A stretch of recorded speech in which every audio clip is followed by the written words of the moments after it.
Shalom Bapak Ibu Saudara yang ada di rumah, mari kita mulai ibadah kita pada kali ini. Ucap syukur Tuhan berkat pada hari ini Tuhan, kami akan mulai ibadah kami Tuhan. Kami rindu Tuhan Kau hadir tengah-tengah kami dari awal pertengahan hingga akhirnya lagi Tuhan. Terima kasih Tuhan, terima kasih. Kami menyembahkan ibadah kami hanya ke dalam tangan-Mu Yesus. Kami Yesus sama berdoa ucap syukur Tuhan, haleluya, amin.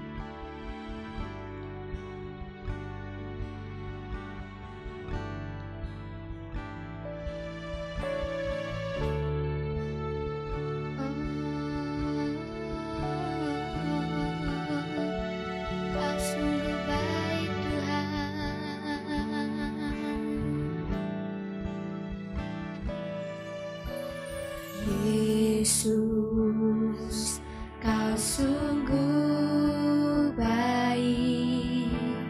Yesus, nama-Mu indah. Yesus, ku cinta Kau selalu. Ku tinggikan, ku agungkan selamanya. Yesus, Kau sungguh baik. Yesus, nama-Mu indah. Yesus, ku cinta Kau selalu. Ku tinggikan, ku agungkan selamanya. Ku mau memuji-Mu, ku selalu puji-Mu. Ku mau menyembah-Mu, ku selalu sembah-Mu. Kau yang layak terima semua pujian, kemuliaan hanya bagi Tuhan. Oh Yesus, Kau sungguh baik. Yesus, Kau sungguh baik. Yesus, nama-Mu indah. Yesus, Yesus, ku cinta Kau selalu. Ku tinggikan, ku agungkan selamanya. Ku mau memuji-Mu, ku mau memuji-Mu. Ku selalu puji-Mu, ku mau menyembah-Mu, ku selalu sembah-Mu. Kau yang layak terima semua pujian, kemuliaan hanya bagi Tuhan. Ku mau memuji-Mu, ku mau memuji-Mu. Kami mau menyembah puji-Mu, ku mau menyembah-Mu, ku selalu sembah-Mu. Kau yang layak terima semua pujian, kemuliaan hanya bagi Tuhan. Ku mau memuji-Mu, ku selalu puji-Mu. Ku mau menyembah-Mu, ku selalu sembah-Mu. Kau yang layak terima semua pujian, kemuliaan hanya bagi Tuhan. Semua kemuliaan dan keagungan tertuju padamu Tuhan Raja kami. Segenap jiwa dan nafasku menyembah Yesus yang hidup. Segenap kemuliaan, semua kemuliaan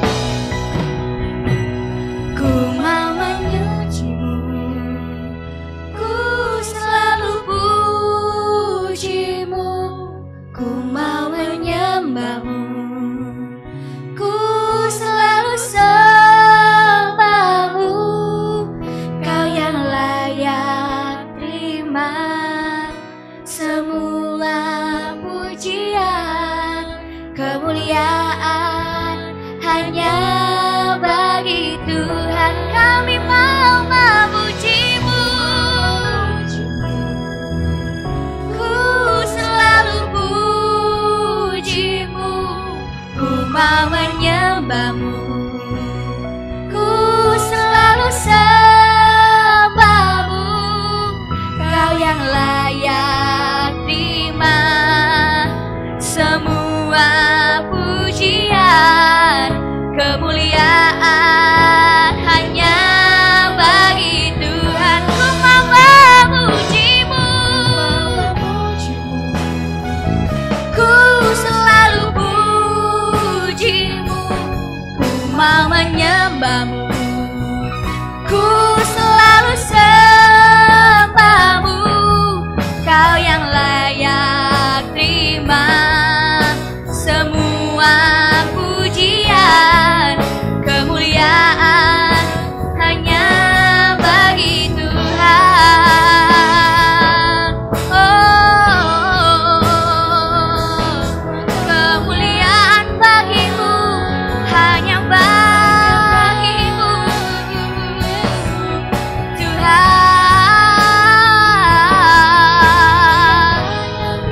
Kami mau memuji, kami mau menyembah. Oh Tuhan, segala pujian bagi-Mu, hanya bagi-Mu Tuhan. Oh, Kau yang layak kami tinggikan, hanya Kau Tuhan. Segala puji bagi-Mu, hanya bagi-Mu Tuhan. Oh, kami mau memuji, kami mau menyembah-Mu.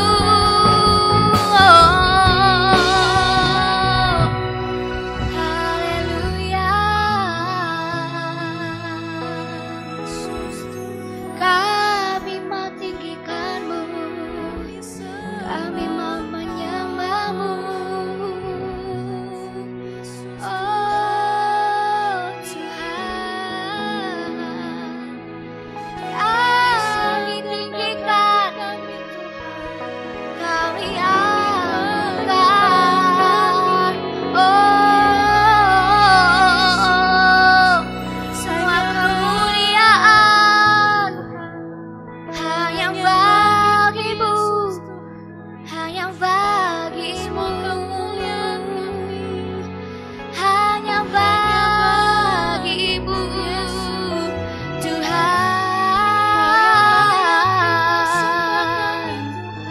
hanya bagi-Mu Tuhan. Oh, Yesus Tuhan, Yesus Tuhan, yang kami tinggikan, yang kami sembah, hanya nama-Mu, hanya nama-Mu Tuhan. Yesus, hanya bagi-Mu Tuhan.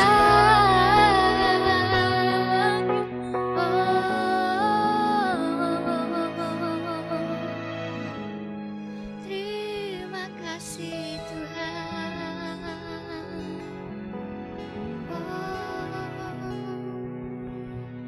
Kami ucap syukur Tuhan atas berkat-Mu Tuhan pada hari ini Tuhan. Kami mau tetap selalu memuji menyembah-Mu Tuhan di keadaan saat ini Tuhan. Tiba saatnya Tuhan, setiap kami Tuhan akan memuji, melompat memujiakan nama-Mu Tuhan. Kiranya Kau Tuhan yang layak menerima pujian setiap dari kami ini Tuhan. Terima kasih Tuhan, terima kasih. Hanya dalam nama Tuhan Yesus kami berdoa ucap syukur Tuhan. Haleluya, amin. Masih semangat Bapak Ibu? Yuk.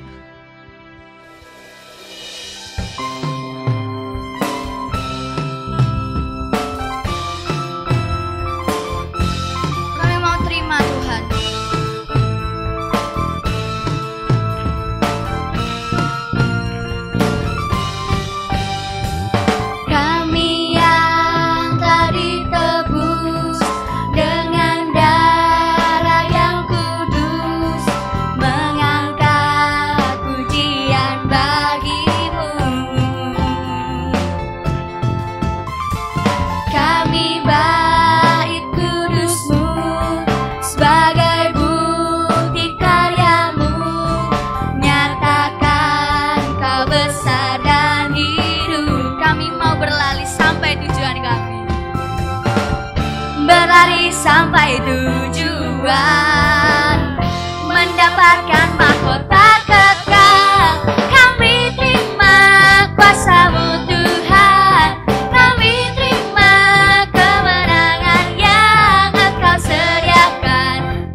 setiap langkah dimanapun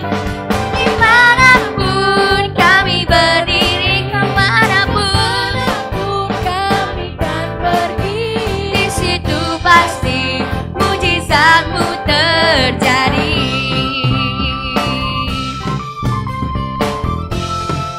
Kami mau terima,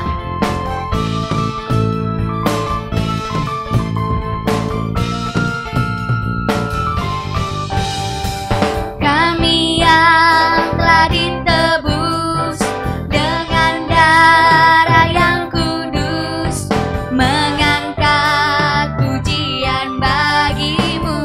Kami bait kudusmu, kami bait kudusmu, sebagai bukti karyamu, nyatakan kau besar dan hidup. Berlari sampai tujuan, mendapatkan mahkota kekal. Kami terima kuasa-Mu Tuhan, kami terima kemenangan yang Engkau sediakan untuk kami bawa di setiap langkah dimanapun kami berdiri, kemanapun kami kan pergi, di situ pasti mujizatmu terjadi. Kami mau terima, kami terima kuasa-Mu Tuhan, kami terima kemenangan yang Engkau sediakan untuk kami bawa di setiap langkah dimanapun kami berdiri, kemanapun kami kan pergi, di situ pasti mujizatmu terjadi. Di situ pasti mujizatmu terjadi. Di situ pasti mujizatmu terjadi. Oke, ya masih semangat Bapak Ibu yang ada di rumah.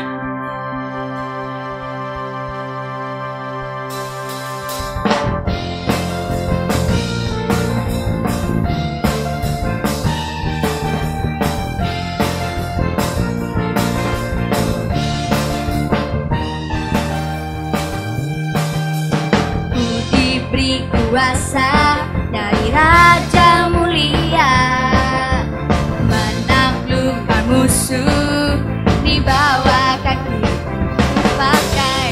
Pakai kuasa dari Raja Mulia.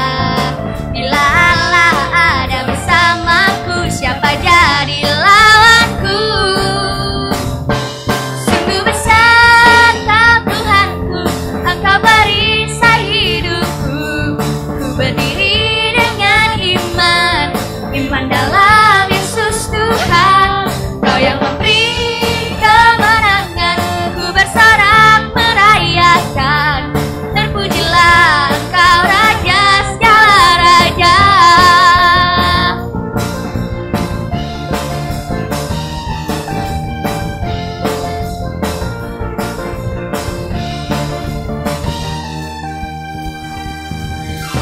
Diberi kuasa dari Raja Mulia, menaklukkan musuh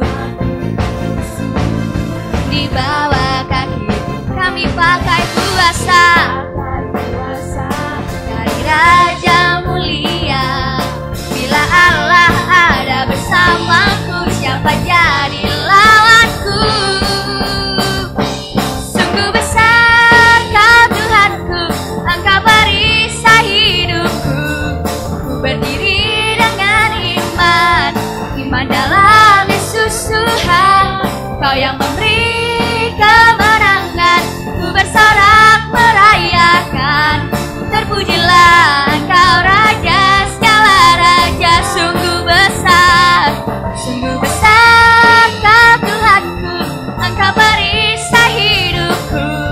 Ku berdiri dengan iman dalam Yesus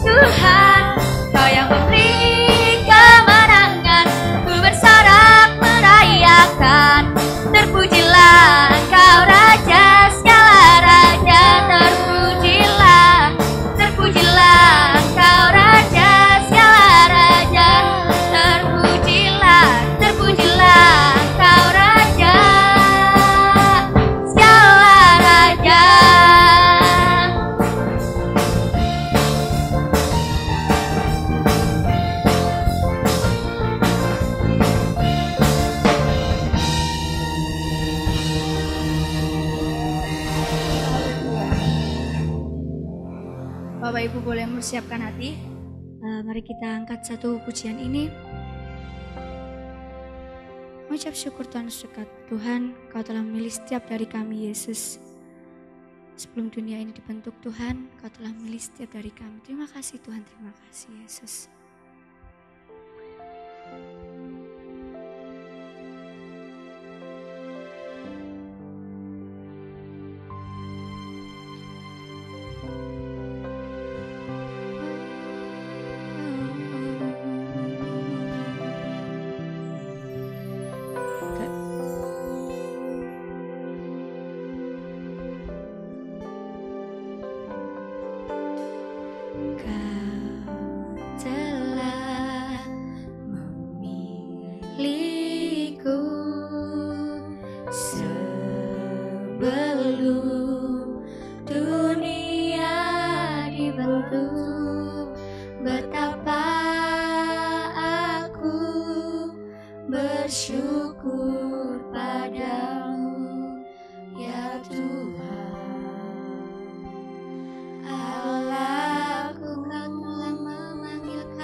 Bersyukur padamu atas perbuatanmu.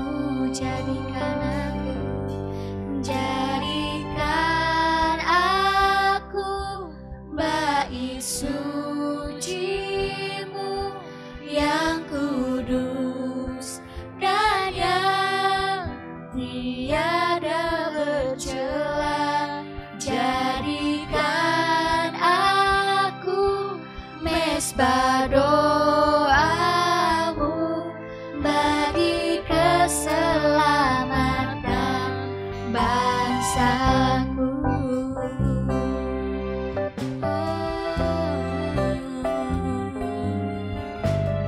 Kau telah memilihku sebelum dunia dibentuk. Betapa aku bersyukur padamu, ya Tuhan Allah. Kau telah memanggilku, Kau telah memanggilku sebagai alat kerajaan-Mu. Betapa aku bersyukur padamu atas perbuatanmu.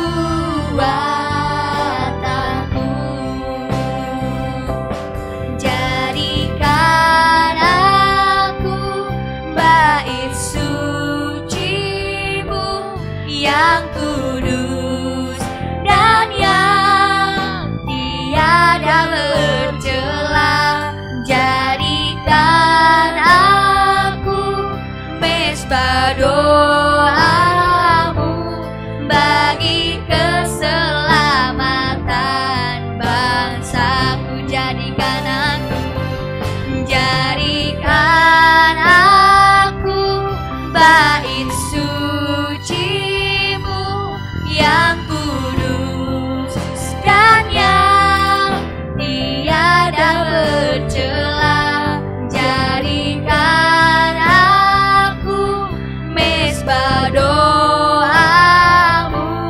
bagi keselamatan bangsaku. Jadikan aku bait suci-Mu yang kudus dan yang tiada bercela. Jadikan aku mesbah doamu bagi keselamatan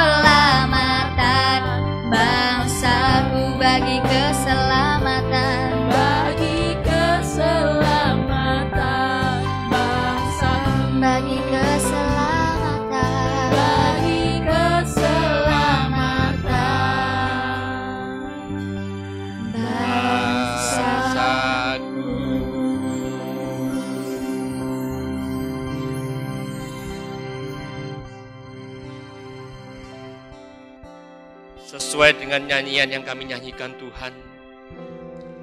Engkau yang telah memilih kami sebelum dunia dijadikan. Engkau telah memanggil setiap kami Tuhan, sejak kami ada dalam kandungan ibu kami. Kami bersyukur dan terima kasih. Karena hanya orang-orang tertentu yang kau panggil. Hanya orang-orang tertentu yang kau pilih untuk menjadi anak-anak-mu. Menjadi hamba-hamba-mu Tuhan. Dan ketika Engkau telah memanggil kami, telah memilih kami, tentunya Kau berikan Roh Kudus-Mu pada setiap kami. Dan Kau berikan pada setiap kami Tuhan tempat di mana Engkau berada, kami pun berada. Dan itu tidak diberikan kepada orang-orang yang tidak mempercayai Engkau sebagai Tuhan dan Juru Selamat kami, Tuhan Yesus. Untuk itulah Tuhan, hamba-Mu berdoa di dalam nama Tuhan Yesus Kristus kepada seluruh jemaat dimanapun kami berada. Kiranya Engkau menjamah, Engkau melindungi, Engkau menjaga, Engkau menyertai, Engkau memelihara, dan Engkau memberikan kekuatan dan penghiburan kepada setiap kami, dan memberikan keberanian dalam saat-saat COVID-19 ini Tuhan Yesus. Untuk kami tetap teguh di dalam mengiring Engkau sebagai Tuhan dan Juru Selamat kami. Dan Engkau memberkati kami dimanapun jemaat-Mu berada Tuhan Yesus. Dan Kau urapi hamba-Mu dengan pengurapan dari ilahi Maha Tinggi Tuhan Yesus. Sehingga kami hamba-Mu boleh menjabarkan Tuhan, untuk supaya seluruh jemaat-Mu Tuhan boleh mengerti akan kebenaran firman-Mu yang akan kami baca dan kami renungkan bersama saat ini Tuhan. Terima kasih Tuhan, di dalam nama Tuhan Yesus Kristus, hamba-Mu berdoa dan mengucap syukur. Haleluya. Amin. Shalom. Puji Tuhan. Hari ini saya akan menyampaikan renungan firman Tuhan yang saya beri judul 4 hal yang dikerjakan oleh Roh Kudus.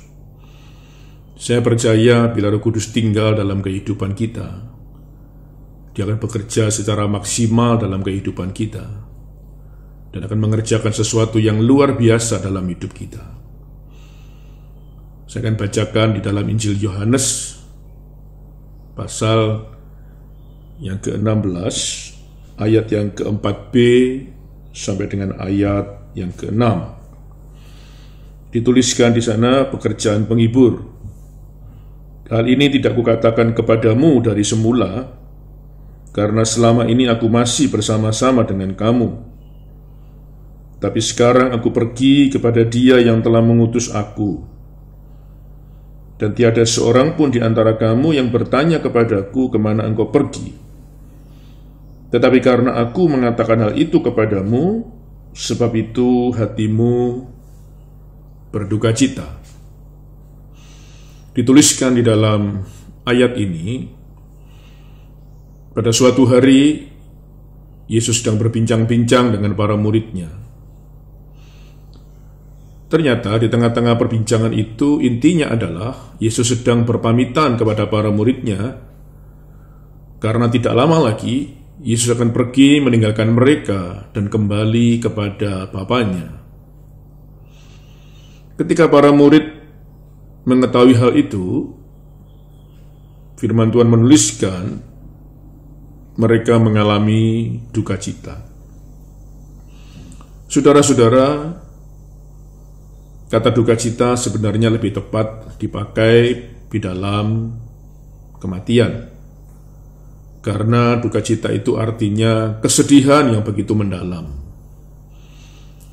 Jadi pada hari itu para murid sungguh-sungguh mengalami kesedihan yang begitu mendalam. Saya mencoba ingin mencari tahu mengapa para murid mengalami duka cita atau kesedihan yang begitu mendalam. Yang pertama, mereka berpikir bahwa mereka tidak akan bertemu lagi dengan Yesus. Padahal sebenarnya perpisahan itu adalah sifatnya sementara. Sekalipun Yesus meninggalkan mereka, tetapi pada suatu hari, jikalau mereka mati, mereka pasti akan berjumpa kembali dengan Yesus di surga.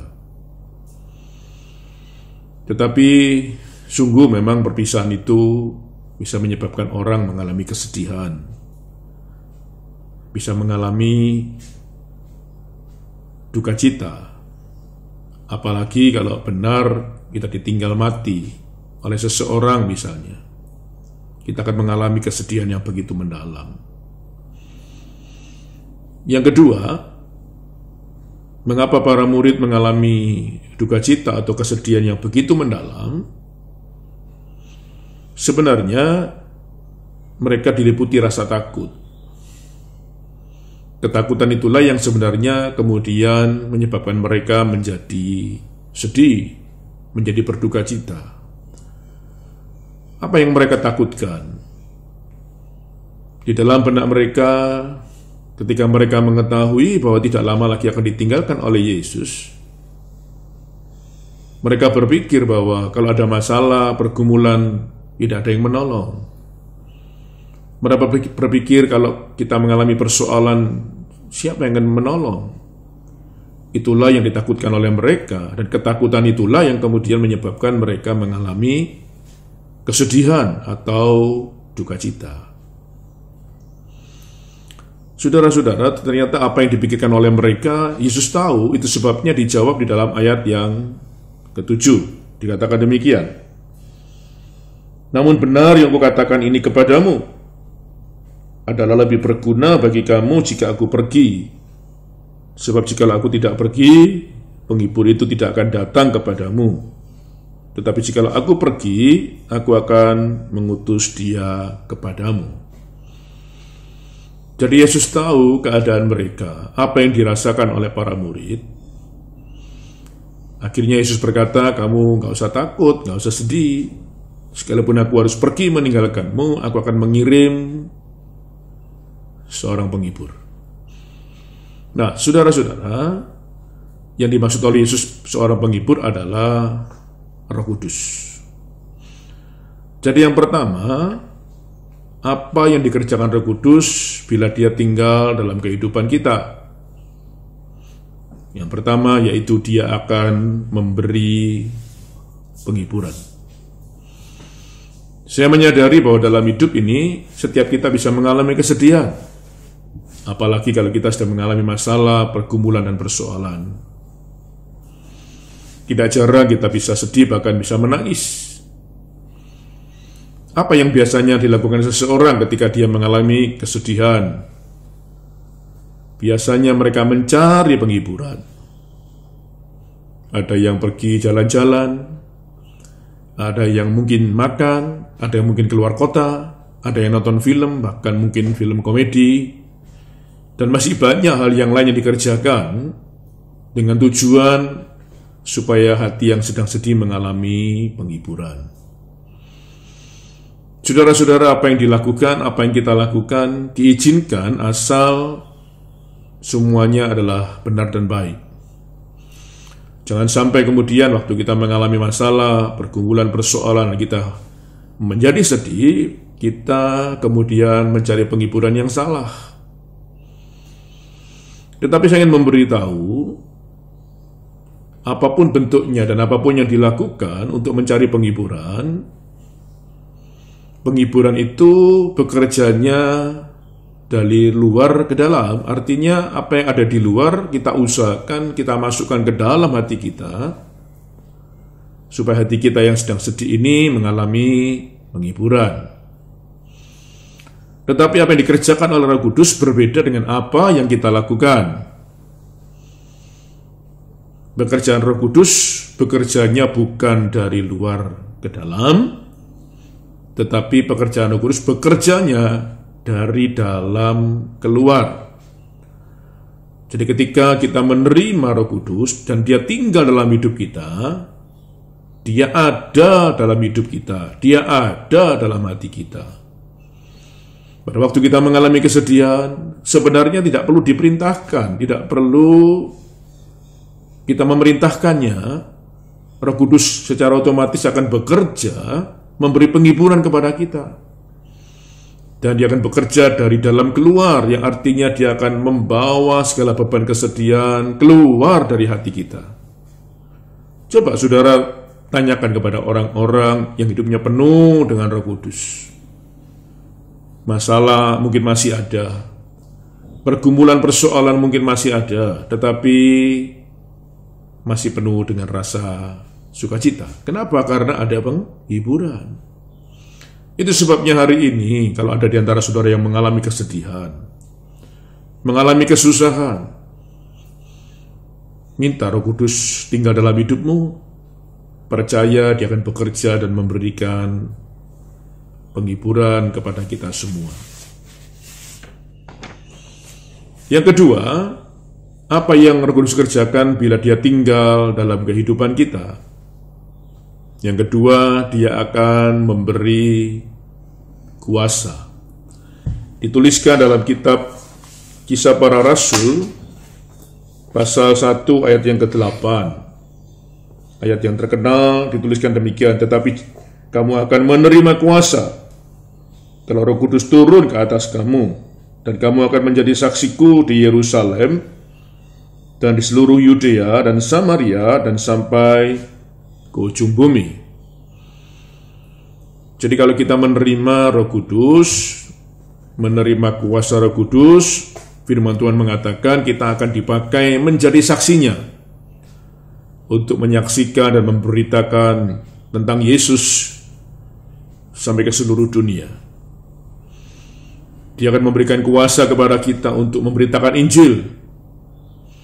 Tetapi sebenarnya dalam arti yang sesungguhnya, Roh Kudus yang diberikan kepada kita tidak hanya memberikan kuasa untuk memampukan kita memberitakan Injil, tetapi kuasa Roh Kudus bekerja bahkan memberikan kuasa kepada kita untuk mengalahkan kuasa si jahat. Memberi kuasa supaya kita bisa hidup kudus di hadapan Tuhan misalnya. Memberi kuasa kepada kita untuk mengalami kemenangan dalam hidup ini. Berapa banyak orang begitu mudahnya jatuh ke dalam dosa. Ada seorang teman mengatakan, kenapa ya aku kok gampang jatuh ke dalam dosa ya? Ya kalau kita mengandalkan kekuatan kita, kemampuan kita, atau mungkin kuasa yang ada dalam diri kita, kekuatan, kemampuan, kuasa dalam diri kita sangat terbatas. Itu sebabnya tidak jarang kita mudah dikalahkan dan kemudian kita jatuh ke dalam dosa. Kita jatuh dalam perbuatan dosa. Tetapi saya percaya bila kita mengandalkan kuasa Roh Kudus, kita akan mengalami kemenangan. Bahkan kita akan mampu mengalahkan kuasa si jahat. Jadi hari ini Bapak Ibu Saudara,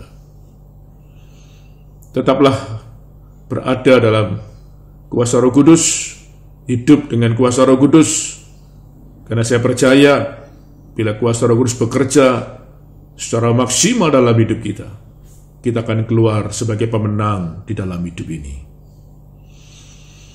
Kemudian yang ketiga, apa yang Roh Kudus kerjakan bila dia tinggal dalam hidup kita? Yang ketiga, dia akan memberi kekuatan. 2 Timotius pasal 1 ayat yang ke-7 dikatakan demikian. Sebab Allah memberikan kepada kita bukan roh ketakutan, melainkan roh yang membangkitkan kekuatan, kasih, dan ketertiban. Saudara lihat, bila Roh Kudus ada dalam kehidupan kita, dia akan memberikan roh yang mendatangkan kekuatan. Di dalam Alkitab, terjemahan bahasa Indonesia sehari-hari dituliskan menjadi lebih jelas. Saya bacakan, sebab roh yang Allah berikan kepada kita bukanlah roh yang membuat kita menjadi penakut. Sebaliknya, roh Allah itu membuat kita menjadi kuat. Jadi saya percaya sekali lagi kekuatan kita ini terbatas, saudara. Tidak jarang kita jatuh kembali ke dalam hal-hal yang tidak baik misalnya. Atau kita tidak kuat menghadapi segala pergumulan dan kesulitan. Tetapi saya percaya bila Roh Kudus bekerja dalam hidup kita, kita akan kuat menghadapi segala perkara, menghadapi godaan, menghadapi pergumulan, persoalan, kesulitan hidup. Itu sebabnya sekali lagi, mari kita minta Roh Kudus bekerja dalam hidup kita. Dan saya percaya kekuatan Roh Kudus akan bekerja secara ajaib di dalam kehidupan kita semua. Saudara-saudara, hidup ini semakin hari bukan semakin mudah. Hidup ini semakin hari bukan semakin gampang. Itu sebabnya ada seorang hamba Tuhan yang bernama E.W. Tozer, seorang penulis buku, pengajar, seorang gembala, mengatakan demikian. Janganlah berdoa supaya hidup ini menjadi lebih gampang, tetapi berdoalah supaya Tuhan selalu memberi kekuatan yang baru setiap hari. Jadi memang benar, seperti kitab Timotius mengatakan, hidup ini semakin hari semakin sulit.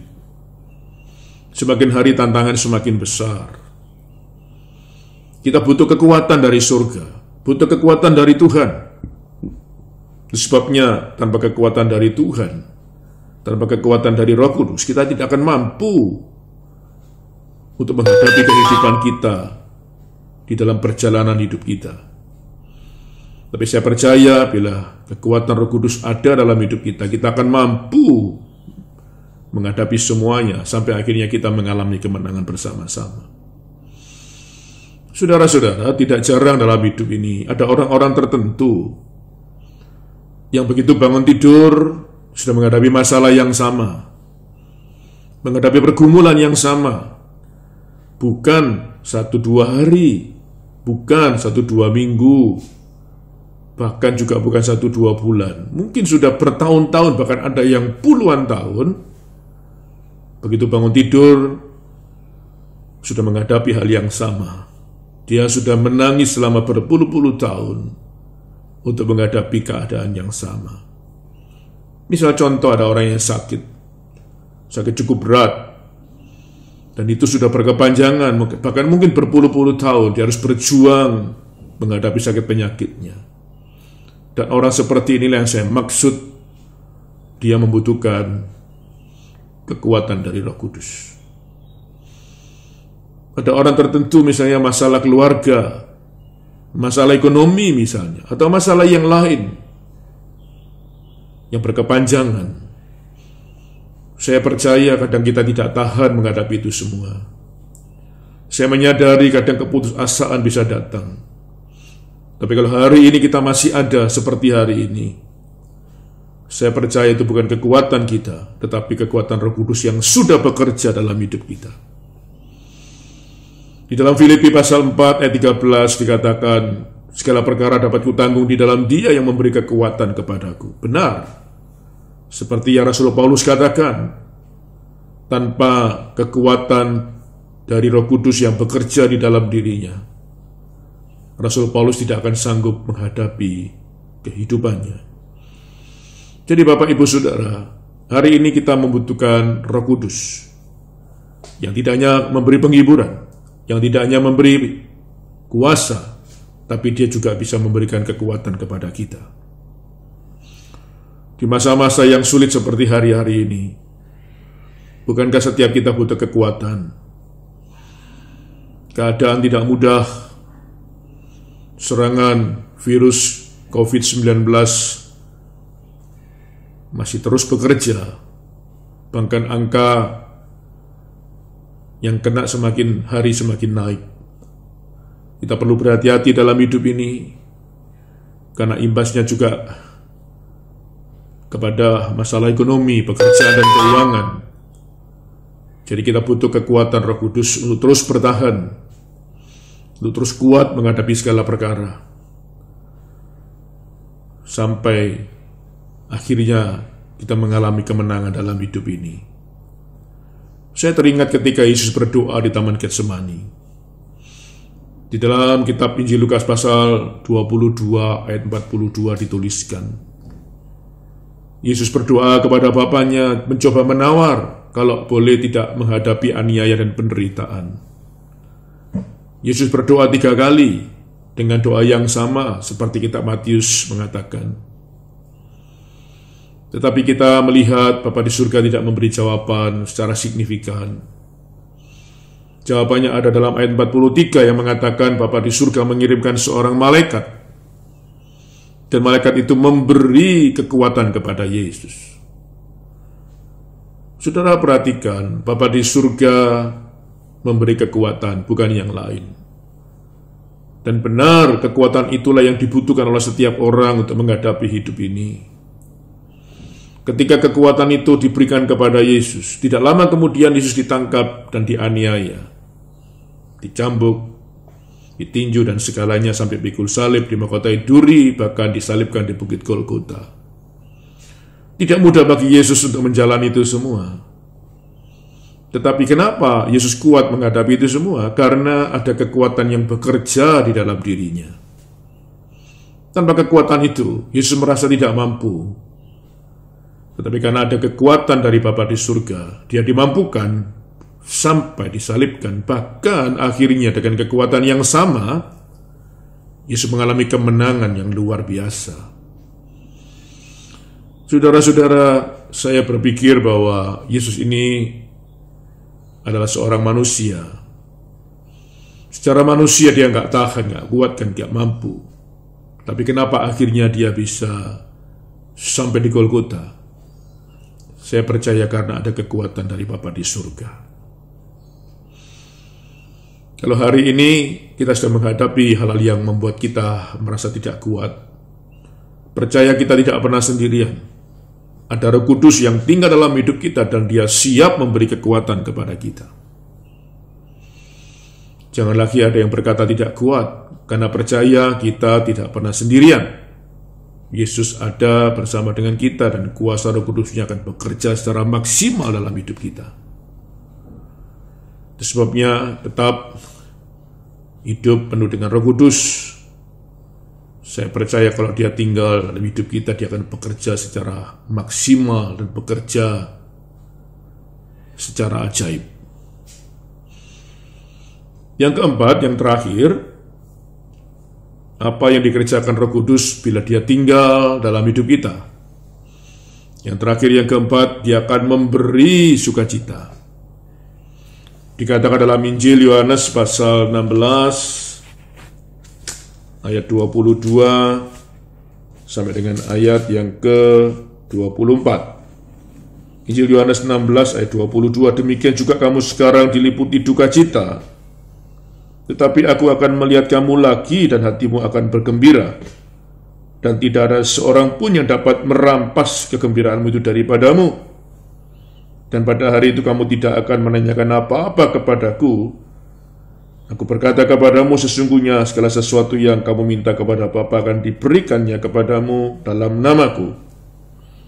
Ayat 24, sampai sekarang kamu belum meminta sesuatu pun dalam namaku.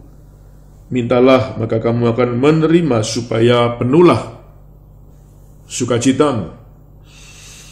Jadi saya percaya bila dia tinggal dalam hidup kita, maka kita akan penuh dengan sukacita.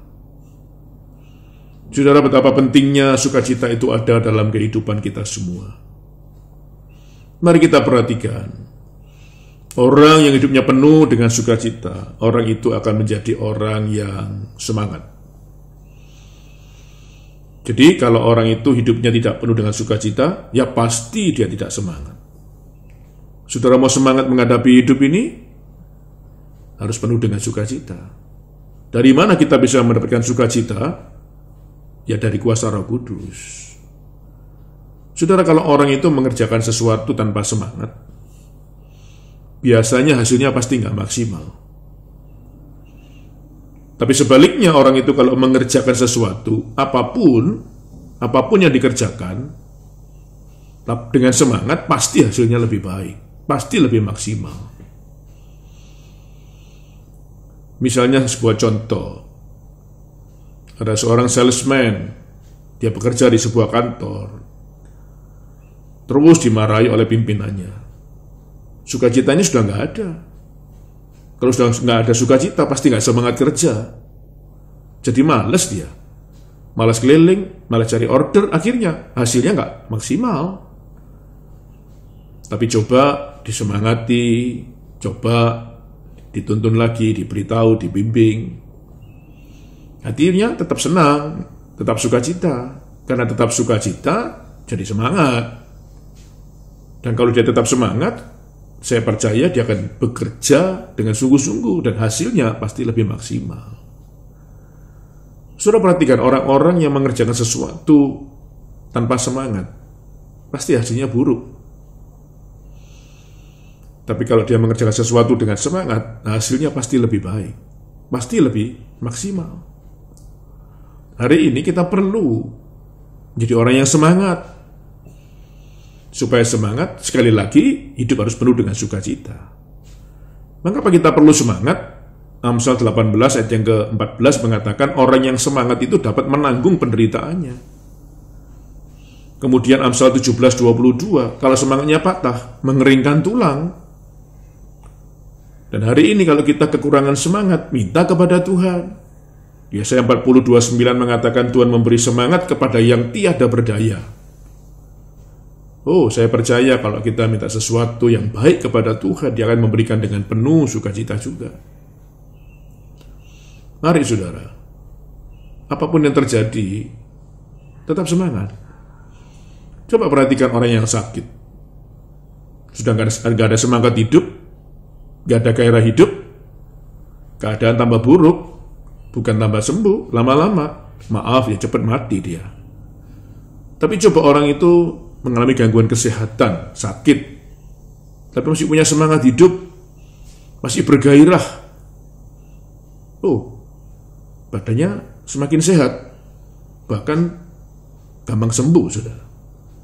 Jadi memang benar sekali, semangat itu sangat penting ada dalam kehidupan kita semua. Saya mau menutup dengan sebuah kisah sederhana tentang seorang anak penjual koran. Ada seorang anak penjual koran,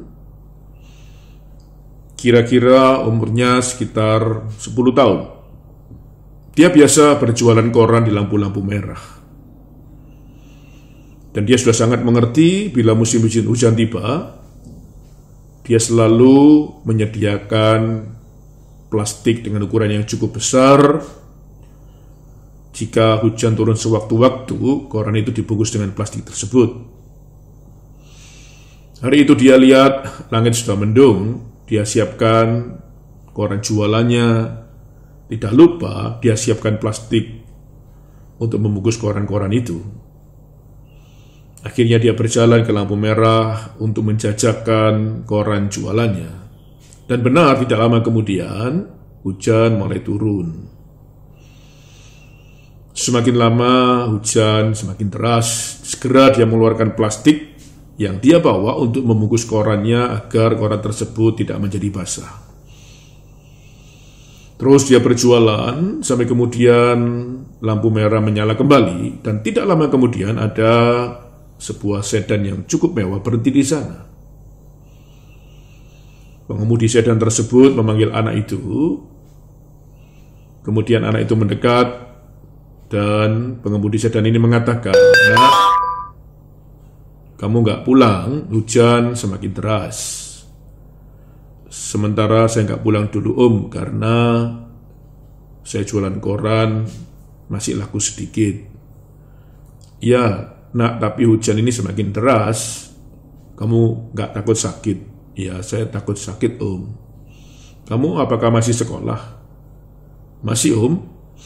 "Segera pulang, kalau tidak kamu bisa sakit. Aku lihat kamu sudah mulai menggigil kedinginan."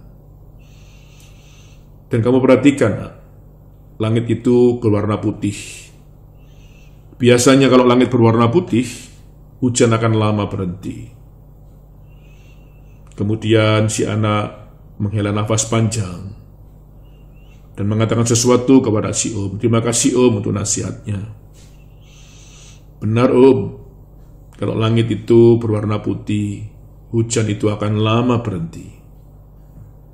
Tapi begini om, maaf, hujan itu tidak akan pernah selamanya." Aku percaya Om, hujan akan berhenti. Kalau hujan berhenti Om, aku percaya cuaca akan menjadi cerah kembali. Kalau cuaca sudah menjadi cerah kembali Om, aku percaya matahari akan bersinar kembali. Saudara-saudara, mungkin hari-hari ini kita mengalami mendung, hujan deras, langit gelap. Tetap semangat menghadapi hidup ini. Percaya bahwa mendung, hujan, langit yang gelap tidak akan selamanya ada dalam hidup kita. Percaya suatu hari matahari akan bersinar kembali. Tetap semangat menghadapi hidup ini. Tuhan tetap ada bersama-sama dengan kita. Tidak perlu takut menghadapi hidup ini. Mari kita berjuang bersama-sama. Karena saya percaya kita tidak pernah sendirian. Roh Kudus ada dalam kehidupan kita. Dia selalu bersama-sama dengan kita. Bahkan Dia ada dalam hidup kita. Dan Dia akan menyertai kita sampai selama-lamanya. Amin. Tuhan Yesus memberkati kita semua. Amin. Terima kasih Tuhan atas firman-Mu. Berkati seluruh jemaat-Mu dimanapun jemaat-Mu berada Tuhan Yesus. Berkati kesehatannya, berkati ekonominya, berkati usahanya, berkati apapun yang dikerjakannya Tuhan selalu berhasil. Karena penyertaan dan pemeliharaan dalam hidup kami semua Tuhan. Karena kamilah bangsa yang terpilih, imamat yang rajani. Untuk itulah Tuhan, hamba memohon uluran tangan-Mu bagi setiap jemaat-Mu dimanapun kami berada.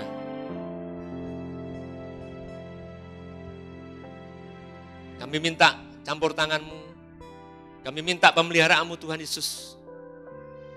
Kami minta pimpinan-Mu, perlindungan-Mu dalam kehidupan setiap kami. Terima kasih, angkat kedua tangan-Mu dimanapun Engkau berada. Biarlah damai sejahtera Allah, sukacita Allah, turun atas setiap kami, dimanapun kami berada. Mulai hari ini, sampai kedatangan Tuhan Yesus yang kedua kalinya. Hanya di dalam nama Tuhan Yesus Kristus, hamba-Mu berdoa dan mengucap syukur. Haleluya. Amin.